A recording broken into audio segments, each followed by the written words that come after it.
ताज्या आणि सुपरफास्ट बातम्या पाहण्यासाठी स्वराज्य न्यूज मराठीला सबस्क्राईब करा आणि बेल बटन प्रेस करा। राज्य निवडणूक आयोगाच्या आदेशानुसार महापालिका आयुक्त डॉक्टर सचिन उंबासे यांनी मंगळवारी महापालिकेच्या गोदामातील ईव्हीएम मशीनची पाहणी केली। सर्व मशीन सुस्थितीत असल्याचे त्यांनी सांगितले।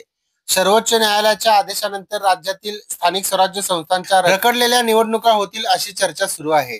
या दरम्यान राज्य निवडणूक आयोगाने महापालिका आयुक्तांना उपलब्ध असलेल्या मतदान यंत्रणांचा आढावा घेण्याचे आदेश दिले होते।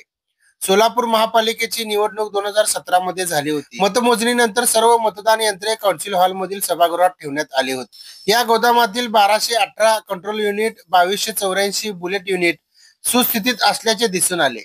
महापालिका निवडणुकीत विधानसभा निवडणुकीतील मतदान केंद्रे विचारात घेण्यात येणार आहेत। त्यामध्ये नव्याने 10% मतदान केंद्राचा समावेश होऊ शकतो।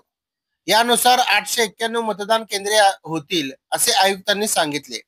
यावेळी अतिरिक्त आयुक्त संदीप कारंजे, रवी पवार, सहाय्यक आयुक्त शशिकांत भोसले, ईव्हीएम मशीनचे नोडल अधिकारी तपन डंके, गोदाम प्रमुख ओम वाघमारे, निवडणूक कार्यालय कर्मचारी शिवकुमार उदगिरी, शकूर अत्तार आदी उपस्थित होते। महापालिकेची निवडणूक झाल्यानंतर गोदाम सील करण्यात आले।